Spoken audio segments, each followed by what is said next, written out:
This is Bruges, a little city of romance and culture. The weather today isn't the greatest, but the city still impresses. This beautiful central square is very well preserved, and it's a great place to grab a drink or just take a stroll. In fact, the whole city is a nice place to walk around. But the best way to see Bruges? Definitely on two wheels. Imagine you're here in Bruges and it's the 14th century. The city's on a par with Paris as well as London. Then something happens. It's called the Industrial Revolution.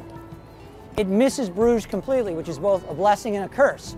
A curse because the city was left in poverty for many, many centuries. A blessing because the buildings that are here were left intact.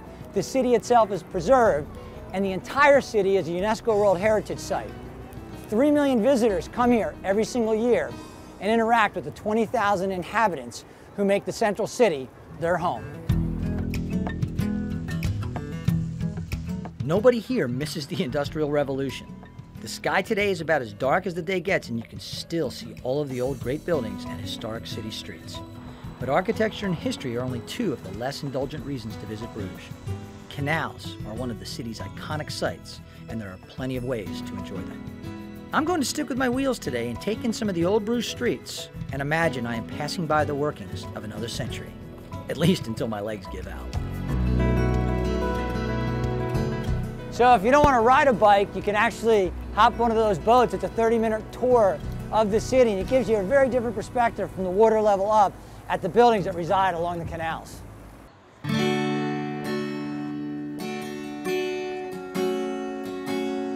At one point, Bruges was a flourishing port full of wool, lace, and diamond traders.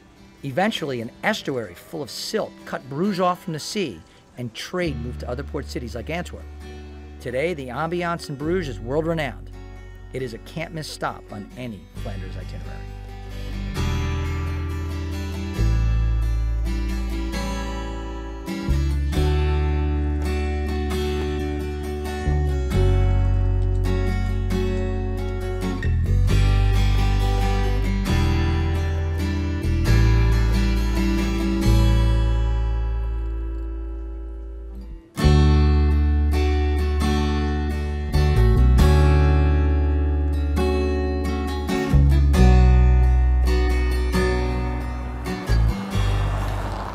Well, I've done a lot of biking, so I think I'm entitled to a little treat.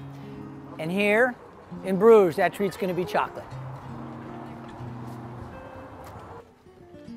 And there's a reason the chocolate I'm going to try today is in the shape of a swan.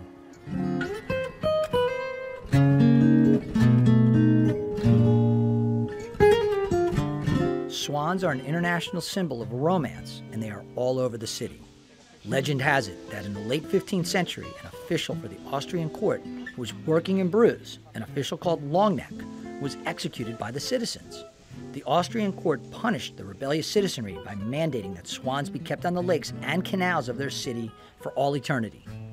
Whatever the intent behind that punishment, it has turned out to be more like a gift.